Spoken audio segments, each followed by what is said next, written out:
নমস্কাৰ, আপোনালোক সকলোকে মোৰ ইউটিউব চেনেল আছাম এক্সাম কৰ্ণাৰলৈ স্বাগতম জনাইছোঁ। আজি আপোনালোকৰ বাবে লৈ আহিছোঁ তেজপুৰ ইউনিভাৰ্চিটি এণ্ট্ৰেন্স টেষ্টৰ যি এডমিশ্যন সেই বিষয়ে জনাম, লগতে অনলাইন এপ্লাই প্ৰচেছটো কেনেকৈ কৰিব সেইটো বিষয়ে জনাম। টিউৱে যিটো এক্সাম পাতে সেইটো হৈছে TUEE অৰ্থাৎ তেজপুৰ ইউনিভাৰ্চিটি এণ্ট্ৰেন্স এক্সাম। গতিকে আপোনালোকে যিসকলে MA, MSc বা ইণ্টিগ্ৰেট মাষ্টাৰ ডিগ্ৰী কৰিম বুলি বিচাৰিছে বা যিসকলে MA, MSc পঢ়িম বুলি ভাবিছে তেজপুৰ ইউনিভাৰ্চিটিত, তেওঁলোকে TUEE দিব পাৰিব। তাৰ কাৰণে আপোনালোকে যিটো এডমিশ্যন নটিচ 2025 দেখিছে তাতে আপোনালোকে ক্লিক কৰিব। 2025 এডমিশ্যন ক্লিক কৰাৰ পিছত আপোনালোকে এডমিশ্যন এনাউন্সমেণ্ট 2025-26 তাতে আপোনালোকে ক্লিক কৰিব। ক্লিক কৰাৰ পিছতে আপোনালোকৰ সন্মুখত এইখন এডমিশ্যন এনাউন্সমেণ্টখন ওলাব। গতিকে আপোনালোকে এবাৰ পঢ়ি চাব পাৰে ইয়াত কি কি কোৰ্চ আছে। ইয়াত আপোনালোকে তেজপুৰ ইউনিভাৰ্চিটি এণ্ট্ৰেন্স এক্সামৰ যোগেদিও এডমিশ্যন ল'ব পাৰে আৰু কমন ইউনিভাৰ্চিটি এণ্ট্ৰেন্স টেষ্টৰ যোগেদিও এডমিশ্যন ল'ব পাৰে। Common university entrance test UG 2025 ইতিমধ্যে অনলাইন আবেদন আৰম্ভ হৈ গৈছে। তাৰ বিষয়ে মই ইতিমধ্যে আপোনালোকক ভিডিঅ' দিছোঁ, কেনেকৈ অনলাইন এপ্লাই কৰিব সেই বিষয়ে জনাইছোঁ। আপোনালোকে নাই চোৱা যদি চাব পাৰিব। কমন ইউনিভাৰ্চিটি এণ্ট্ৰেন্স টেষ্ট আৰু TUEE দিলে আপোনালোকৰ দুইটাই লাভ হয়, কাৰণ দুইটা মাৰ্কছৰ ওপৰত ভিত্তি কৰি আপুনি চিট পোৱা চান্স থাকে। কোনোবা এটা যদি চিট নাপায় আপোনালোকে দ্বিতীয়টোত চিট পোৱা চান্স থাকে। গতিকে আপোনালোকে দুইটাই এক্সাম দিব। CUET আৰু তেজপুৰ ইউনিভাৰ্চিটি এণ্ট্ৰেন্স টেষ্ট দুইটাই এক্সাম দিবলৈ চেষ্টা কৰিব, যাতে আপোনালোকৰ কোনোবা নহয় কোনোবা এটাত আপোনালোকে মাৰ্কছ পোৱা চান্স থাকে। আৰু আপোনালোকৰ কমন ইউনিভাৰ্চিটি এণ্ট্ৰেন্স টেষ্টৰ এতিয়া কোনো ধৰণৰ টেষ্ট আপোনালোকে ইউনিভাৰ্চিটি চিলেক্ট কৰিব নালাগে, কাৰণ ইউনিভাৰ্চিটি চিলেক্ট কৰা অপশ্যনটো উঠুৱাই দিয়া হৈছে। আপুনি কমন ইউনিভাৰ্চিটি এণ্ট্ৰেন্স টেষ্টৰ যোগেদি এতিয়া যিকোনো ইউনিভাৰ্চিটিত আপোনালোকে এডমিশ্যন ল'ব পাৰিব। যেতিয়া আপুনি কমন ইউনিভাৰ্চিটি এণ্ট্ৰেন্স টেষ্টৰ মাৰ্কছটো পাই যাব, তেতিয়া আপুনি যিকোনো ইউনিভাৰ্চিটিত আপোনালোকে এডমিশ্যন ল'ব পাৰিব আপোনাৰ মাৰ্কছৰ ওপৰত ডিপেণ্ড কৰি। গতিকে আপোনালোকে common university entrance test UG দিব। লগতে PG ইতিমধ্যে হৈ গৈছে, কমপ্লিট হৈ গৈছে যিসকলে দিলে। কিন্তু common university entrance test UG আৰম্ভ হৈছে। গতিকে যিসকলে তেজপুৰ ইউনিভাৰ্চিটিত ইণ্টিগ্ৰেট ডিগ্ৰী কৰিম বুলি বিচাৰিছে, অৰ্থাৎ BA আৰু মাষ্টাৰ ডিগ্ৰী একেলগে কৰিম বুলি বিচাৰিছে, তেওঁলোকে এই এক্সাম দিব পাৰে। গতিকে আপোনালোকে এইখিনি চাই ল'ব কি কি ছাবজেক্ট আছে। মই আপোনালোকক এবাৰ এই নটিচখন দেখুৱাই দিলোঁ। গতিকে আপোনালোকে কি কি ছাবজেক্ট আছে তেজপুৰ ইউনিভাৰ্চিটিত কি কি পঢ়িব পাৰিব সেইখিনি এবাৰ এই নটিচখনতে চাই ল'ব। গতিকে আমি অনলাইন এপ্লাই কাৰণে এতিয়া যাম। ইয়াত আপোনালোকে অনলাইন এপ্লাই কৰিবৰ কাৰণে ইয়াত দেখিব এডমিশ্যন ভায়া TUEE আৰু এডমিশ্যন ভায়া CUT। গতিকে আপোনালোকে যিটো চুজ কৰে সেইটোতে এপ্লাই কৰিব পাৰিব। কিন্তু আপোনালোকৰ CUT কামিং চুন বুলি দেখুৱাইছে, কিন্তু ইতিমধ্যে common university entrance test UG open হৈ গৈছে। গতিকে আপোনালোকে অনলাইন এপ্লাই কৰিব পাৰে। তাৰপিছত এতিয়া আপোনালোকৰ যিহেতু TUEE যোগেদি দেখুৱাম, গতিকে মই আপোনালোকক apply for admission via TUEE তাতে আপোনালোকে ক্লিক কৰিব। তাৰপিছত যেতিয়া ক্লিক কৰিব ডাইৰেক্ট স্মাৰ্ট পৰ্টেল খোল খাব তেজপুৰ ইউনিভাৰ্চিটিত। স্মাৰ্ট পৰ্টেলৰ নিউ ৰেজিষ্ট্ৰেশ্যন বটনটো দেখিছে, এইটোত ক্লিক কৰিব। যিসকলে লেপটপ আছে তেওঁলোকৰ চুকত দেখিব, আৰু যিসকলে মোবাইল আছে তেওঁলোকে তললৈ স্ক্ৰল ডাউন কৰিলে এই নিউ ৰেজিষ্ট্ৰেশ্যন বটনটো দেখা পাব। নিউ ৰেজিষ্ট্ৰেশ্যন বটনটোত ক্লিক কৰাৰ পিছত ইয়াত কৈছে registration form applicant full name. Applicant full নেমটো আপোনাৰ ক্লাছ 10ৰ মাৰ্কশ্বিটৰ মতে হ'ব লাগিব। গতিকে এইখিনি দিওঁতে আপোনালোকে শুদ্ধকৈ ভৰাব। Applicant date of birth, applicant email ID, re-enter applicant email address, password, re-enter password, re-enter mobile number আৰু কেপচা কোড। গতিকে আপোনালোকে এইখিনি এবাৰ ভালদৰে ফিল আপ কৰিব, যাতে ভুল নহয় সেইটো মনত ৰাখিব। কাৰণ যেতিয়া ৰেজিষ্ট্ৰেশ্যন ফৰ্মখন পূৰাব এইখন কেতিয়াও এডিট নহয়। গতিকে আপুনি প্ৰথম যিখিনি ভৰাব এইখিনি date of birth, applicant name, email ID আৰু মোবাইল নম্বৰ এইকেইটা শুদ্ধকৈ ভৰাব, যাতে ভুল নহয় সেইটো এবাৰ চাই ল'ব। আপুনি য'তেই নকৰক, ঘৰতে কৰক বা মোবাইলতে কৰক বা কেপতে কৰক, য'তেই নকৰক আপুনি এবাৰ কিন্তু কনফাৰ্ম কৰিব এইকেইটা, যাতে আপোনাৰ ভুল নহয় সেইটো মনত ৰাখিব। নিউ ৰেজিষ্ট্ৰেশ্যন কৰাৰ পিছত আপোনালোকৰ মোবাইললৈ OTP যাব। OTP যোৱাৰ পিছত আপোনালোকে ছাকচেছফুল হৈ যাব। গতিকে ছাকচেছফুল হোৱাৰ পিছত এই যিটো লগ ইন বুটাম দেখিছে তাতে আপোনালোকে ক্লিক কৰিব। ক্লিক কৰাৰ পিছত যিটো আপোনালোকে ইমেইল ID দিছিলে আৰু যিটো পাছৱৰ্ড দিছিলে সেই দুটা দি পেলাই আপোনালোকে লগ ইন কৰিব লাগিব। লগ ইন কৰাৰ পিছতহে আপুনি এপ্লাই কৰিব পাৰিব। গতিকে সেইখিনি আপুনি এবাৰ কৰি ল'ব। তাৰপিছত লগ ইন কৰাৰ পিছত এনেকৈ আহিব, তিনিটা ষ্টেপ কৈছে complete profile, select programme, pay registration. ফিজটো আপোনালোকে চাই ল'ব কিমান ফিজ আছিলে, সেইখিনি এবাৰ প্ৰথম পেজতে দেখিব পাৰিব আপোনালোকে। ইয়াত আপোনালোকৰ কমপ্লিট প্ৰফাইলত দেখিছে, কমপ্লিট প্ৰফাইলত আপোনালোকে পেণ্ডিং হৈ আছে। গতিকে প্ৰফাইলটো প্ৰথম কমপ্লিট কৰিবলৈ কমপ্লিট ইয়ৰ প্ৰফাইল। গতিকে আমি কমপ্লিট ইয়ৰ প্ৰফাইলত ক্লিক কৰিম। তাৰপিছত আপোনালোকৰ ৰেজিষ্ট্ৰেশ্যন এইবিলাক থাকে। এইখিনি আপোনালোকৰ প্ৰথম দিয়াখিনি তথ্যখিনি ওলাব। গতিকে আপোনালোকে এইখিনি একো কৰিব নালাগে, এইখিনি যেনেকৈ আছে আপোনালোকে তেনেকৈ ৰাখি দিব। এইখিনি আপোনালোকে এবাৰ কৈছে alternate email, alternate mobile number star mark দিয়া আছে। গতিকে আপোনালোকৰ এইখিনি লাগিবই। গতিকে অল্টাৰনেট দিব লাগিব, একে চেম হ'ব নালাগিব। তাৰপৰা আহি গ'ল এপ্লিকেণ্ট জেণ্ডাৰটো আপোনালোকে চিলেক্ট কৰিব যি হয়, কেটেগৰীটো যি হওক OBC, NCL, ST। কিন্তু আপোনালোকৰ চাৰ্টিফিকেট প্ৰয়োজন হ'ব, এবাৰ চাই ল'ব আপোনালোকে। মেৰিটেজ ষ্টেটাছটো চাব, মেৰিট আনমেৰিট যি হয় দিব। ব্লাড গ্ৰুপটো অ' positive, A positive, A B যি নাজানে নট নাউন বুলি দিব, যেতিয়া আপোনাৰ ব্লাড গ্ৰুপ নাজানে নট নাউন বুলি দি দিব। আৰু চিটিজেন অফ ইণ্ডিয়া য়েছ ক'ব, সেইখিনি আপোনালোকে চিলেক্ট কৰিব, ৰিলিজনটো ল'ব নিজৰ, সেইখিনি আপোনালোকে এবাৰ চিলেক্ট কৰি ল'ব ভালদৰে। তাৰপিছত আহিলে আপোনালোকৰ প্লেচ অফ বাৰ্থ, আপোনালোকে ইয়াত ভিলেজ, টাউন, চিটি, আপোনাৰ গাঁওখনৰ নামটো দিব, কাণ্ট্ৰি ইণ্ডিয়া বুলি লিখি দিব, ষ্টেট আছাম লিখিব, ডিষ্ট্ৰিক্টটো আপোনালোকে নিজে লিখিব, নিজৰ ডিষ্ট্ৰিক্টটো। তাৰপৰা ফেমিলি ডিটেইলছ আপোনাৰ মাদাৰ নামটো দিব, ইয়াত মিছ বা মিছেছ এইবোৰ একো নলগাব। তাৰপিছত আহি গ'ল মাদাৰ মোবাইল নম্বৰটো দিব লাগিব। তাৰপৰা মাদাৰ অকুপেশ্যনটো আপুনি ইয়াৰ পৰা চিলেক্ট কৰিব, যি হয় ইয়াত আপোনালোকে চাব, যদি বিচাৰি নাপায় হোম মেকাৰ বা যি পায় ইয়াত আপোনালোকে দি দিব, আদাৰ বুলি ক্লিক কৰিব। মাদাৰ কোৱালিফিকেশ্যনটো চাব, post graduation, graduation, non graduation, none দি দিব যদি একো নহয়। মাদাৰ অফিচ এড্ৰেছ, এইবিলাক আপোনালোকে অফিচ এড্ৰেছটো আপোনাৰ ঘৰতে দি দিব, হাউচ বুলি দি দিব। মাদাৰ ষ্টাফ টাইপ, এইখিনি আপোনালোকৰ কি কৰিব, নানে লিখিব, ন লিখিব নহয়, এনে লিখি দিব, ইয়াত এনে লিখি দিব, একো নাই বুলি লিখি দিব, কাৰণ আপোনালোকৰ একো নাই যদি কিবা কয় তেতিয়া লিখিব, কিন্তু একো নকয় লিখি দিব, ইয়াতো এনে বহাব আপোনালোকে, এনে মানে নীল, গতিকে তেনেকে বহাব। তাৰপিছত আহি গ'ল মোবাইল নম্বৰ, মাদাৰ ডেজিগনেশ্যন, এইবিলাক নাই, কিন্তু আপোনালোকৰ এইখিনি এবাৰ মাদাৰ চেলাৰী নট এপ্লিকেবল দিব, যদি একো নকয় নট এপ্লিকেবল দিব। মাদাৰ ডেজিগনেশ্যন ইয়াতো আপোনালোকে এনে দি দিব, একো নাই বুলি ক'ব। এনেকৈ আপোনালোকৰ আহি গ'ল ফাদাৰ ডিটেইলছো দিব লাগিছে, father's name, father mobile number, father occupation, কিবা যদি কয় যি কয় দি দিব। ফাদাৰ কোৱালিফিকেশ্যন, নন গ্ৰেজুৱেট, যদি নন গ্ৰেজুৱেট নন বুলি দিব। ফাদাৰ অফিচ এড্ৰেছ, আপোনালোকে ফাদাৰ ষ্টাফ এইবোৰ এনে বহাই যাব, যদি আছে লিখিব, যদি নাই একো নকয় তেতিয়াহ'লে এইবোৰ এনে হ'ব বা ন বুলি লিখিব, যি একো হয়। More than 1 lakh, less than 1 lakh, up to 2 lakh, 2 লাখৰ ভিতৰত যদি হয় ইনকাম 2 লাখ দিব। Emergency contact number, combined family income, এইখিনি আপোনালোকে কম্বাইণ্ড ফেমিলি ইনকম এটাই দি দিব। ইমাৰ্জেঞ্চি কণ্টেক্ট নাম্বাৰ দিব লাগিব ইয়াত আপোনালোকে, এইখিনি আপোনালোকে দিব। তাৰপৰা আহি গ'ল Tezpur university registration details applicable, have you enroll in Tezpur university before, আগতে তেজপুৰ ইউনিভাৰ্চিটিত আপোনালোকে এনৰোল কৰিছিলে নেকি, যদি কৰিছে য়েছ ক'ব, নাই কৰা যদি ন' ক'ব, যদি আগতে পঢ়িছিলে। তাৰপৰা সুধিছে আদাৰ category, person with benchmark disability, যদি হয় য়েছ ক'ব, নহ'লে আপোনালোকে নট এপ্লিকেবল দিব। কাশ্মীৰ মেঘন, এইটো নট এপ্লিকেবল দিব। Prime minister special scholarship scheme for, এইটো নট এপ্লিকেবল দিব। চিলড্ৰেন উইথ আৰ্ম ফ'ৰ্চ, যদি হয় এইবোৰ য়েছ দিব, নহ'লে নট এপ্লিকেবল বুলি দিব। তাৰপৰা ছিংগুল গাৰ্ল চাইল্ড কোৱাৰ্টাৰ, যদি আপুনি ঘৰত একমাত্ৰ আপুনিয়ে ছোৱালী, তেতিয়াহ'লে যদি সেইটো ল'ব বিচাৰে তেতিয়াহ'লে আপুনি এইটো য়েছ ক'ব। যদি আপোনাৰ ঘৰত যদি দুজনী ছোৱালী আছে তেতিয়াহ'লে আপুনি দিব নোৱাৰে, কিন্তু যদি ঘৰত এজনীয়ে একমাত্ৰ ছোৱালী তেতিয়াহ'লে আপুনি য়েছ কৰিব পাৰে, যদি নহয় তেতিয়াহ'লে আপুনি ন' কৰিব পাৰে। আৰু cultural activity quarter, cultural activity quarter কিবা ল'ব বিচাৰে, music, theatre, visual, dance, debating, quiz, যি বিচাৰে যদি ল'ব বিচাৰে, যদি নট এপ্লিকেবল বুলি দি দিব। স্পৰ্টছ কোটা ল'ব বিচাৰিলে য়েছ ক'ব, নহ'লে ন' ক'ব। তাৰপৰা আহিলে bank details, financial assistant and refund if applicable, কাৰণ আপোনাৰ পিছত যদি ৰিফাণ্ড চিফাণ্ড কৰিবলগীয়া হয় তেতিয়া আপোনালোকক এই বেংক একাউণ্টৰ যোগেদি দিব, গতিকে আপোনালোকে কেশত কৰিলে কিন্তু এই বেংক একাউণ্ট নিজৰ দিব, নিজৰ বেংক একাউণ্ট দিব, একাউণ্ট হোল্ডাৰ নেম, অৰ্থাৎ নিজৰ নামটো, বেংকত যাৰ নাম আছে একাউণ্ট নাম্বাৰটো দিব। তাৰপৰা আহি গ'ল ইয়াৰ confirm account number, name of the bank, IFSC code, bank branch name, এইখিনি আপোনালোকে দিব। তাৰপিছত এড্ৰেছ, আপোনাৰ ঘৰৰ এড্ৰেছটো দিব, এড্ৰেছ লাইনত 2 দিব, পোষ্ট অফিচ PO যিহে দিব। কাণ্ট্ৰি ইয়াৰ পৰা মানে চিলেক্ট কৰি ল'ব, নিজৰ কাণ্ট্ৰি ইণ্ডিয়া বুলি চিলেক্ট কৰিব, ষ্টেট আপোনালোকে আছাম চিলেক্ট কৰি ল'ব। তাৰপৰা ডিষ্ট্ৰিক্ট আপোনালোকে ইয়াৰ নিজৰ ডিষ্ট্ৰিক্টটো চিলেক্ট কৰি ল'ব, যি ডিষ্ট্ৰিক্ট হয় আপোনালোকে নিজৰ ডিষ্ট্ৰিক্টটো দি দিব। চিটিটো দিব, চিটি একে ডিষ্ট্ৰিক্টটো আপোনালোকে ৰাখিব, পিনক'ডটো দিব। তাৰপৰা আহি গ'ল যদি ছেম হয় তেতিয়া আপোনালোকে এইটো ক্লিক কৰি দিব, যদি ছেম হয় ওপৰখিনি যদি ছেম হয় পাৰ্মানেণ্ট এড্ৰেছ আৰু প্ৰেজেণ্ট এড্ৰেছ তেতিয়াহ'লে আপোনালোকে ছেম ৰাখিব। তাৰপৰা এইখিনি কোৱাৰ পিছত ছেভ ডিটেইলছ কৰি আপুনি নেক্সট পেজলৈ যাব পাৰিব। গতিকে এইখিনি দিওঁতে আপুনি কনফাৰ্ম কৰি ল'ব যে শুদ্ধ হৈছে নে নাই হোৱা।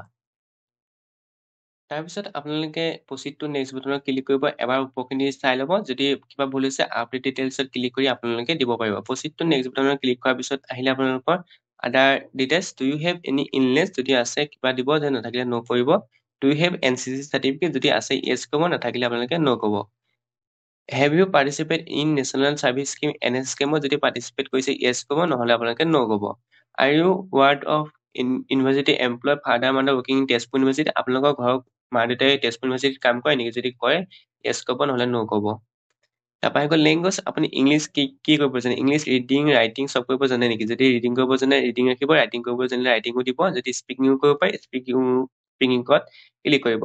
হিন্দী আপুনি কি কৰিব পাৰে ৰিডিং কৰিব পাৰিলে অকল ৰিডিং দিব যদি ক'বও জানে তেতিয়াহ'লে দুটা দিব যদি ৰাইটিঙো জানে তিনিটা দি দিব আছামিজ আপুনি কি কৰিব পাৰে ৰিডিং ৰাইটিং এইকেইটা আপোনালোকে ক্লিক কৰিব আৰু বেলেগ ভাষা যদি জানে আপুনি এখন দি পেলাই এটা আপোনালোকে এইকেইটা টিক মাৰ্ক দিব পাৰিব তাৰপিছত আহিলে এইখিনি এবাৰ ৰিভিউ কৰিব দিছে গতিকে আমি ৰিভিউ কৰিবলৈ নাই গতিকে আমি হৈ গ'ল ইয়াত আহিলে আপোনালোকৰ আপলোডৰ ক্ষেত্ৰত ফটো 10 KB বা 500 KB ভিতৰত হ'ব লাগিব চিলেক্ট ফাইল তাৰপৰা চিগনেচাৰ ZPG ফৰ্মত হ'ব লাগিব ইনকম চাৰ্টিফিকেট লাগিব কাৰণ ইনকম চাৰ্টিফিকেটৰ যিটো দেখুৱাইছো গতিকে ইনকম চাৰ্টিফিকেট লাগিব প্ৰয়োজন হ'ব তাৰপৰা প্ৰচিডটো নেক্সট বটন ক্লিক কৰিব লাগিব কিন্তু আপোনালোকে যেতিয়া OBC আৰু কি আছিলে SC ST তেওঁলোকৰ কাৰণে কিন্তু আপোনালোকৰ যি কাষ্টৰ চাৰ্টিফিকেট সেই প্ৰয়োজন হ'ব গতিকে আপোনালোকে সেই কাষ্টৰ চাৰ্টিফিকেট ৰেডি কৰি ৰাখিব এপ্লাই কৰোঁতে গতিকে সেইখিনি দিব লাগিব যিহেতু মই জেনেৰেল কেটেগৰী চুজ কৰিছিলে গতিকে ইয়াত আপোনালোকৰ ওলোৱা নাই গতিকে আকৌ এই তিনিটা দিবলৈ আহিছে এই তিনিটা দিয়াৰ পিছত আপোনালোকৰ প্ৰচিডটো নেক্সট বটনত ক্লিক হ'ব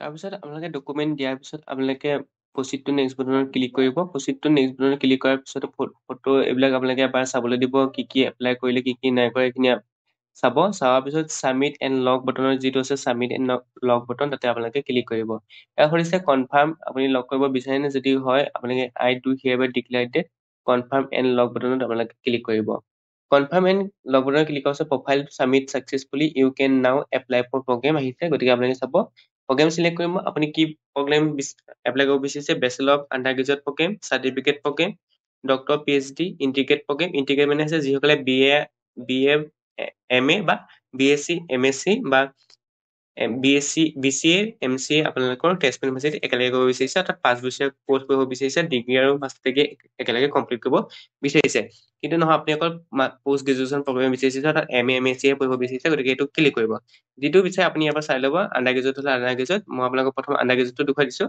আণ্ডাৰ গ্ৰেজুৱেটৰ প্ৰগ্ৰেম চিলেক্ট হৈছে আণ্ডাৰ গ্ৰেজুৱেটত এইখিনি আছে গতিকে আপোনালোকে এবাৰ চাই ল'ব BEd BTech এইখিনি আপোনালোকৰ আণ্ডাৰ গ্ৰেজুৱেটত আছে যদি আমি চাওঁ আপোনালোকৰ পোষ্ট গ্ৰেজুৱেশ্যনত থাকিব এইখিনি আপোনালোকৰ MA মাছ কম ছচিয়লজি কেমেষ্ট্ৰি মেথমেটিক্স বায়' চিভিল এইখিনি আপোনালোকে এবাৰ চাই ল'ব যদি আপুনি নহয় মই বোলে ইণ্টিগ্ৰেট পঢ়িব বিচাৰোঁ তেতিয়াহ'লে আপুনি ইয়াত ইণ্টিগ্ৰেট প্ৰগ্ৰেমত ক্লিক কৰিব ইণ্টিগ্ৰেট প্ৰগ্ৰেমত ক্লিক কৰাৰ পিছত ইয়াত অহা নাই ইণ্টিগ্ৰেটখিনি প্ৰগ্ৰেম কেনট বি ব্লেংক আহিছে কিন্তু ইয়াত ইণ্টিগ্ৰেটখিনি অহা নাই গতিকে এইখিনি আপোনালোকৰ প্ৰব্লেম চলি আছে হয়তো সেইখিনি অহা নাই কিন্তু আপুনি এইখিনি চাই ল'ব চাৰ্টিফিকেট কি পঢ়িব বিচাৰিছে চাৰ্টিফিকেটটো হ'ব আপুনি যি বিচাৰে মই কিন্তু মাষ্টাৰ ডিগ্ৰী যি দেখুৱাই দিওঁ এটা গতিকে মই মাষ্টাৰ ডিগ্ৰীৰ পৰা মই MA ইন ছচিয়লজিকে দেখুৱাই দিছোঁ MA ছচিয়লজি ডিপাৰ্টমেণ্টটো ইয়াত আপোনালোকৰ ডিপাৰ্টমেণ্টৰ ছচিয়লজি ওলাব তেনেকৈ ওলাব আপোনালোকে চাই ল'ব বা ইয়াত কৈছে এলিজিবিলিটিটো চাই ল'ব প্ৰত্যেকৰ ক্ষেত্ৰত এলিজিবিলিটি বেলেগ বেলেগ ইয়াত কৈছে bachelor degree in any discipline with minimum 45 marks equivalent অৰ্থাৎ আপোনালোকৰ 45 মাৰ্কছ লাগিব মিনিমাম তাৰপিছত আকৌ কৈছে যদি অনাৰ্ছ থাকে মেজৰ্ছ থাকে তেতিয়া 50% মাৰ্কছ লাগিব আৰু SC ST হ'লে কিন্তু আপোনালোকে 5% ৰিলেক্সেশ্যন পাব অৰ্থাৎ 45তে আপোনালোকৰ হৈ যাব গতিকে সেইখিনি এবাৰ আপোনালোকে চাই ল'ব গতিকে মই প্ৰচিড কৰি দিছোঁ প্ৰচিড কৰাৰ পিছত দিছে MA in sociology department of sociology এইটো মই কনফাৰ্ম কৰি লৈছোঁ এইখিনি আছে গতিকে মই প্ৰচিডত আকৌ ক্লিক কৰিম প্ৰচিডত ক্লিক কৰাৰ পিছত এইখিনি আহিছে নেক্সট বটনত আকৌ ক্লিক কৰিব দিছে তাৰপিছত একাডেমিক ডিটেইলছ আহিব মোৰ একাডেমিক ডিটেইলছৰ ক্ষেত্ৰত চবৰে বেলেগ বেলেগ যিহেতু আপোনালোকে যদি ইণ্টিগ্ৰেট এপ্লাই কৰে তেতিয়াহ'লে আপোনাৰ হায়াৰ ছেকেণ্ডেৰী আহিব ইয়াত দিবলৈ হায়াৰ ছেকেণ্ডেৰী কথা আহিব কিন্তু ইণ্টিগ্ৰেট যিটো দেখুওৱা নাই ইণ্টিগ্ৰেটটোৰ কাৰণে আপোনালোকে হয়তো common university entrance test UG দিব লাগিব গতিকে এইটো ইয়াত ক্লিক কৰিব তাৰপিছত আহিলে ইয়াৰ ক্লাছ 10 পাছিং এইটো আপোনালোকে চিলেক্ট কৰিব কোন চনত পাছ হৈছিলে মই এনেই জাষ্ট দেখুৱাবৰ কাৰণে 22 চনত পাছ হৈছিলে বুলি দিছোঁ পাৰ্চেণ্টেজটো ধৰি লওক মই এনেই কৰিছোঁ 70 আছিল বুলি কৈ দিছোঁ আপোনালোকে চাব ক্লাছ 10 ফাৰ্ষ্ট ডিভিজন আছিলে ইনষ্টিটিউটখনৰ নাম কি আছে সুধিছে মই এনেই XYZ দি দিছোঁ ক্লাছ বৰ্ড আপোনালোকে ইয়াত চেবা দি দিব যদি চেবা আছিল চেবা দিব যি আছিলে ক্লাছ 10 ইয়াত ছাবজেক্ট কম্বিনেশ্যন আপুনি ইয়াত চব লিখিব লাগিব ইয়াত আপোনালোকে লিখিব কেপিটেল লেখা নহয় মই কেপিটেল লেখা দিয়া নাই ইয়াত আপোনালোকে লিখিব আছামিজ লিখিব তাৰপৰা চব লিখিব যি যি ছাবজেক্ট আছিলে আপোনালোকে লিখিব ইংলিছ আপোনালোকৰ ক্লাছ 10 যি যি আছিলে যেনেকৈ জেনেৰেল চায়েন্স মই এনেই আপোনালোকক দেখুৱাই দিছোঁ অলপ গোটেইখিনি আপোনালোকে কিন্তু দিব লাগিব ইয়াত আপোনালোকৰ যি ছাবজেক্ট আছিলে চব ভৰাব লাগিব ইয়াত জেনেৰেল চায়েন্স জেনেৰেল মেথ আপোনালোকে ইয়াত খালি ফুলকৈ ভৰাব শব্দবিলাক কমপ্লিটকৈ ভৰাব মই চায়েন্স ছুটিকৈ দিছোঁ ছ'চিয়েল চায়েন্স আপোনালোকে নিজে নিজে ভৰাই যাব ইলেক্টিভ যি আছিলে আপোনালোকে সেইখিনি এবাৰ নিজৰ দি দিব 6টা ছাবজেক্ট আপোনালোকে দিব লাগিব তেনেকৈ গতিকে 3টা 6টা আপোনালোকে ক্লাছ 10 যি যি আছে ছাবজেক্ট দিব লাগিব তাৰপিছত ক্লাছ 12ত এনেকৈ দিব লাগিব। ক্লাছ 12ত আপোনালোকে দিব। মই ইয়াত পাছিঙটো 2022 নহয়, মই 2020 দিব লাগিব। 20 মান দি দিছোঁ। 21, 22, 23, 25ত আপোনালোকে কমপ্লিট হৈছে বুলি হ'ব লাগিব। যিহেতু ইয়াত আপোনালোকৰ 22 হ'ব। ইয়াত আপোনালোকৰ 22টো ক'ত গ'ল? 22 হ'ব। পাৰ্চেণ্টেজ মই ধৰি লওঁ 70 পাইছোঁ বুলি ধৰি লৈছোঁ। ডিভিজন এটা যেনে ফাৰ্ষ্ট ডিভিজন বুলি ধৰি লৈছোঁ। ক্লাছ 12 বৰ্ড ইউনিভাৰ্চিটি, এইটো আপোনালোকৰ যেতিয়া আছাম হায়াৰ ছেকেণ্ডেৰী হয়, আছাম হায়াৰ ছেকেণ্ডেৰী দিব। ইয়াত কেপিটেল লিখিব, মই কেপিটেল লিখিবলৈ কৈছোঁ। দেখুৱাই দিছোঁ XYZ। ইয়াত আপোনালোকক যি যি ছাবজেক্ট আছে চব লিখিব লাগিব। যেনেকৈ আছামিজ যদি আছে আছামিজ লিখিব, ইংলিছ থাকিলে ইংলিছ, তাৰপৰা ছায়েন্স হ'লে ছায়েন্সৰ ছাবজেক্ট বুলি লিখিব। আৰ্টছ হ'লে আৰ্টছটো মই এনেই দেখুৱাই দিছোঁ। মই ছায়েন্সত ধৰি লওঁ এনেই কৰিছোঁ। কেমেষ্ট্ৰি নহয়, আপোনালোকৰ আৰ্টছৰ দেখুৱাওঁ। পল ছায়েন্স যি আছিলে আপোনালোকে ফুলকৈ লিখিব। খালি এইখিনি চুটিকৈ নিলিখিব। এডুকেশ্যন গোটেই 6টা ছাবজেক্ট আপুনি ভৰাব লাগিব ইয়াত। ইটো আপোনালোকে যি হয় চব ভৰাব। হিষ্ট্ৰী 2টা হ'লে 3টা 4 5টা হ'লে, আৰু এটা আপোনালোকে 6টা ছাবজেক্ট যিহেতু আছিলে, গতিকে আপোনালোকে দি দিব। এডভান্স আছামিজ বুলি মই দি দিছোঁ। আপোনালোকে এইখিনি ভৰাই ল'ব। নিজৰ যি যি ছাবজেক্ট আছিল ভৰাই ল'ব। ইয়াৰ কৈছে name of the subject, total marks of 10। ইয়াত আপোনালোকৰ ক্লাছ 12ৰ সুধিছে, গতিকে ক্লাছ 12ৰ ছাবজেক্টখিনি দিব লাগিব। ইয়াত কম্বিনেশ্যনো দিব, ইয়াত দিব লাগিব। কিন্তু ক্লাছ 12ৰ এতিয়া সুধিছে যিহেতু প্ৰথম আমি আছামিজকে দেখুৱাম। আছামিজ এনেকুৱা ছাবজেক্ট মাৰ্ক, এইটো আপোনালোকৰ 100 থাকিব। আউট অফ 100 ভিতৰত মই যেনিবা ধৰি লওক আপোনালোকৰ 80 পাইছোঁ, এনেই দেখুৱাইছোঁ। ইয়াত আপোনালোকে নিজে চুজ কৰিব। ইয়াত আপোনালোকে পলিটিকেল চায়েন্স, পল চায়েন্স ইয়াত দিব। যি যি ছাবজেক্ট আছে আপোনাৰ 12ৰ, সেইটো আপোনালোকে ভৰাব লাগিব। কিন্তু ইয়াত 12ৰ কাৰণে দিছে, কিন্তু আপোনালোকে যিসকলে 12 ইণ্টিগ্ৰেট দিব তেওঁলোকৰ কাৰণে চাগে বেলেগ হ'ব। গতিকে আপোনালোকে এবাৰ চাই ল'ব নিজৰ কাৰণে। সেইখিনি এবাৰ চাই ল'ব। হিষ্ট্ৰী, তাৰপৰা আহি গ'ল হিষ্ট্ৰীৰ পিছত ধৰি লওক মই ইংলিছটো থাকিয়ে গৈছে। ইংলিছ ক'ৰ থাকে এখন, গতিকে এইটো চাব। তাৰপৰা আহি গ'ল এইফালে আহি গ'ল এডভান্স দি দিছোঁ। এডভান্স আছামিজ নাই। মই আপোনালোকৰ ইয়াৰ ঠাইত ছচিয়লজি দি দিছোঁ।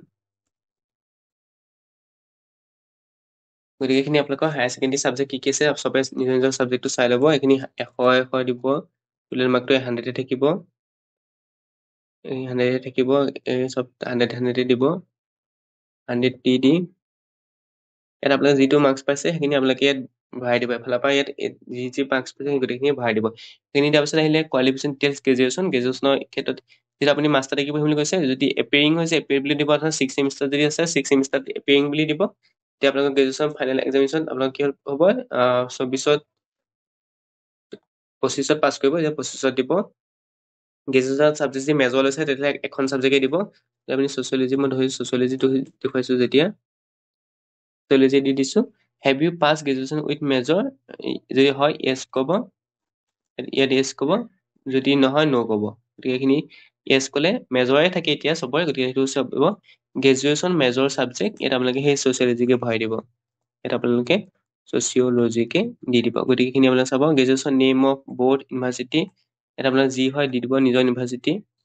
গ্ৰেজুৱেশ্যন আদাৰ হ'লে আদাৰ দিব। আদাৰ ইউনিভাৰ্চিটিৰ নামটো দি দিব। এনেই মই দেখুৱাবৰ কাৰণে আপোনালোকক দিছোঁ। তাৰপৰা গ্ৰেজুৱেশ্যন প্ৰগ্ৰেম নেম কি আছিলে আপোনালোকৰ? BSc BA, প্ৰগ্ৰেমটো BA। গ্ৰেজুৱেশ্যন ডিভিজন কি আছিলে? ফাৰ্ষ্ট বুলি ইয়াত ওলাইছে। যি আছিল দিব। ৰিজাল্ট ডিক্লেৰেশ্যন কেনেকৈ দিব? আমাৰ যিটো এতিয়া CBCS চিষ্টেম চলিছে, CGPA SGPA উইথ মাৰ্কছৰ সৈতে SCBA GPA এতিয়া মাৰ্কছৰ সৈতে দিয়ে। গতিকে এইটো আপোনালোকে চাই ল'ব নিজৰ ইউনিভাৰ্চিটি। মাৰ্কছটো দিয়ে আপোনালোকৰ CGPA SGPAটো দি দিয়ে। গতিকে আপোনালোকে এইখিনি এবাৰ চাই পেলাই গোটেইখিনি কনফাৰ্ম কৰি ভালদৰে কিন্তু ভৰাই ল'ব। তাৰপিছতে আপোনালোকে পিছৰ ষ্টেপলৈ যাব পাৰিব। গতিকে এইখিনি এবাৰ কনফাৰ্ম কৰি ল'ব। তাৰপিছত আহিলে লাষ্ট ষ্টেপত আপোনালোকে ক্লাছ 10 আৰু ক্লাছ 12ৰ মাৰ্কশ্বিট আৰু চাৰ্টিফিকেট এটা PDF দিব লাগিব। এইটো ক্লাছ 10ৰ মাৰ্কশ্বিট আৰু চাৰ্টিফিকেট এটা PDF আপলোড কৰিব লাগিব। তেনেকৈ ক্লাছ 12ৰ মাৰ্কশ্বিট আৰু আপোনালোকৰ যি চাৰ্টিফিকেট আছে এটা PDF আপলোড কৰিব লাগিব। 500 KBতকৈ বেছি হ'ব নালাগিব। তাৰপিছত কৈছে document supporting upload bachelor degree any discipline. অৰ্থাৎ এতিয়া মই যিটো ছচিয়লজি দিছিলোঁ, ছচিয়লজি মেজৰ এনে গতিকে আপোনালোকৰ যিখন চাৰ্টিফিকেট আছে সেইখন দৰকাৰ হ'ব। Marks equipment get if not having any major subject accepted from document supporting upload any ডিচিপ্লিনৰ মিনিমাম অৰ্থাৎ আপোনালোকৰ যিসকলে এপিয়াৰিং দিছে তেওঁলোকে 5th চেমৰ মাৰ্কশ্বিটখন দি দিব আৰু যিসকলে পাছ কৰে তেওঁলোকে 6th চেমিষ্টাৰ মাৰ্কশ্বিট দিব লাগিব ইয়াত আৰু যিসকলে আপোনালোকৰ ইণ্টিগ্ৰেট পঢ়িব তেওঁলোকে হায়াৰ ছেকেণ্ডেৰী মাৰ্কশ্বিট দিলে হ'ব এইবিলাক দিব নালাগে কিন্তু যিসকলে মাষ্টাৰ ডিগ্ৰী পঢ়িব বিচাৰিছে মাষ্টাৰ ডিগ্ৰী পঢ়িম বুলি ভাবিছে তেওঁলোকে যদি ৰিজাল্ট দিলে তেতিয়াহ'লে 6th চেমিষ্টাৰ মাৰ্কশ্বিট দিব যদি ৰিজাল্ট নাই দিয়ে তেতিয়াহ'লে 5th চেমিষ্টাৰ মাৰ্কশ্বিটখন আপলোড কৰি দিব তাৰপিছত আপোনালোকে প্ৰিভিউ কৰিব যদি আপোনালোকৰ মাৰ্কশ্বিট নিদিয়াকৈ যদি এইটো ছাবমিট হয় তেতিয়াহ'লে ভালে কথা একো নিদিব যদি মাৰ্কশ্বিট নিদিয়াকৈ ছাবমিট হয় তেতিয়াহ'লে আপোনালোকে এইটো অপশ্যন এৰি দিব যদি খোজে তেতিয়াহ'লে আপোনালোকে 5th চেমিষ্টাৰ মাৰ্কশ্বিট দিব যদি মাৰ্কশ্বিট নিদিয়াকৈ আপোনালোকৰ হৈ যাব বুলি কয় তেতিয়াহ'লে আপুনি ইয়াত আপোনালোকে কি কৰিব কমপ্লিট কৰিব আৰু ফাইনেল ছাবমিট কৰি দিব ফাইনেল ছাবমিট কৰাৰ পিছত পে'মেণ্ট দিব লাগিব পে'মেণ্ট দিয়াৰ পিছত আপোনালোকে এই প্ৰচেছটো কমপ্লিট হ'ব গতিকে এইখিনি আছিলে তেজপুৰ ইউনিভাৰ্চিটি এণ্ট্ৰেন্স টেষ্টৰ অনলাইন প্ৰচেছটো গতিকে আপোনালোকে হয়তো বুজি পালে ভালদৰে কথাখিনি যদি ভিডিঅ'টো চাই উপকৃত হ'ল লাইক কমেণ্ট শ্বেয়াৰ কৰিব লগতে চেনেলটো ছাবস্ক্ৰাইব কৰি দিব থেংক ইউ